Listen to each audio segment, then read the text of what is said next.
नमस्कार मंडळी, मी तुमचा लाडका मित्र वरद विजय चव्हाण आणि मी तुम्हा सर्वांचं माझ्या युट्यूब चॅनलमध्ये स्वागत करत आहे.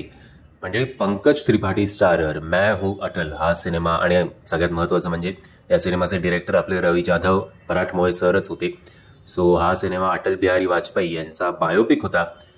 स्वतः रुलिंग पार्टी असून सुद्धा किंवा जे बाकीचे सिनेमे चालले म्हणजे केरळ स्टोरी असेल किंवा काश्मीर फाईल्स असेल किंवा आर्टिकल 370 असेल, याला जसं कॅम्पेनिंग करून प्रमोट करण्यात आलं रुलिंग पार्टीकडनं, तसं अनफॉर्च्युनेटली त्यांच्याच एक्स प्राईम मिनिस्टरला म्हणजे त्यांच्याच पार्टीतल्या एक्स प्राईम मिनिस्टरबद्दल एवढी क्युरियोसिटी कोणामध्ये अशी काही फारशी दिसली नाही.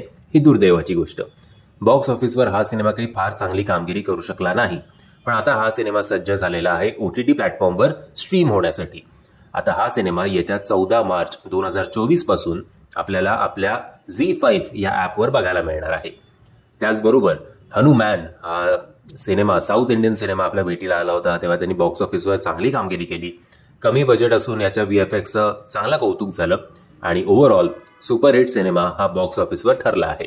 आता हा सिनेमा OTTवर स्ट्रीम होण्यासाठी सज्ज झालेला आहे. कुठल्या OTT प्लॅटफॉर्मवर आणि केव्हा? तर हा सिनेमा येत्या 16 मार्च 2024 पासून आपल्याला जिओ सिनेमाज या OTT ॲपवर बघायला मिळणार आहे. मंडळी, या 2 सिनेमांपैकी तुम्ही कुठला सिनेमा बघण्यासाठी उत्सुक आहात हे कमेंटच्या माध्यमातून कळवा. आणि जर तुम्हाला हा व्हिडिओ आवडला असेल तर प्लीज या व्हिडिओला लाईक, शेअर आणि चॅनलला सबस्क्राईब करायला विसरू नका. जय हिंद, जय महाराष्ट्र.